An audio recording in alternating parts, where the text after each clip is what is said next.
Hello and welcome to Non-Stop Wrestling Chat. My name is Barry and this is your Smackdown review. Guys, don't forget to hit like, subscribe and that beautiful notification bell. I hope you're enjoying the Razor Ramon jumper. It's my workout jumper. I'm like 8,500 burpees into this 15,000 burpee challenge. I should be finishing just after we do the live later on today. So I'm probably going to try and get 4,000 in, then we'll do a live, then I'll get another like 3,500 in, and 3,000 would take me to 15, and that would be me done for the day. Anyway guys, let's get into the Smackdown review, the reason that you're here. So, we opened up with Edge, cutting a promo. It was really cool. Edge put in, as always, done well, put in great work, and it was enjoyable. Then we got an 8-man tag match, which was Dolph Ziggler, Robert Roode, and Alpha Academy, which is Cable and Otis, versus the Street Profits, Rey and Dominic Mysterio. Ziggler, Roode, Alpha Academy got the win. I gave this a 2 stars. You know, it was what it was. It was nothing special. I don't really think they know what to do with these teams at all. Like, it doesn't really make sense what they're doing. And this was just an 8-man tag through together here. Then we get Seth and Cesaro that had a pretty cool segment. Shayna Baszler with Nia Jax and Reginald versus Natalya with Tamina. Natalya got a win here. It was a dud. You know, Jackson Baszler jumped Tamina and Natalya immediately after the match, leaving them lying there. Then you get the Riot Squad running out. Then you get Mandy Rose and Dana Brooke, Lana and Naomi. Pretty much everybody gets a run in at this point. And Tamina and Natalya at the end are kind of standing tall, which, yeah, it doesn't really make sense. Natalya's barely been getting a win over anybody for the past however long, and then now this happens, but okay. Then we have the Logan Paul moment, the moment that we've all been waiting for to see how terrible or how good it will be, and it was okay. Sami Zayn and Kevin Owens made this work. Logan Paul just kind of stood there, doing nothing really. He was only in to bring the kind of eyes of the mainstream in, really, isn't he? But it did what it had to do. It was nothing special. Zayn invited him to WrestleMania, so I think we might get him at Mania as well, who knows. Then Carmella versus Bianca Belair. Bianca Belair got the win, of course, 1.5 stars. This wasn't a great match, honestly. There's a lot they could do with Carmella, and I don't think they're using her correctly at the minute.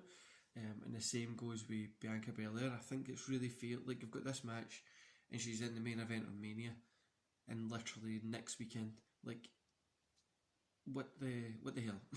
There's no really doing much, and it left a lot to be desired. After it, Sasha Banks attacks, as expected. And then we got the main event, Street Fight, Daniel Bryan versus Jey Uso. There was a bunch of segments before this that were just kind of okay, but they told what they had to tell. I just kind of moved on from it. You got the Street Fight, Daniel Bryan versus Jey Uso. Daniel Bryan obviously got the win here. 3 stars I gave this one. The only gripe I have with it, it was a little bit too short, but it was fun. Jey and Bryan have been working well together. The Usos have been, like, there's been a lot of cool stuff happening. Literally, like, a lot of cool, like, Jey Uso and Roman Reigns and all those kind of guys have been working really well together. And it just shows that they can do it as much as we might know. They have not been built that way that they can, if that makes sense to you guys. I think a lot of it is just kind of like, what's going to happen next? How are we going to keep, do you know what I mean? Like, I don't know what's going to happen after this triple threat Mania. But anyway, let's just keep going with the show. So after this, Bryan jumps out and hits Edge, who was on commentary. He hits Edge with a knee. He then slams him into the ring post, kind of leaving him just kind of there. Roman's kind of sitting in a chair with his belt. He gives the belt to Heyman. Daniel Bryan comes up.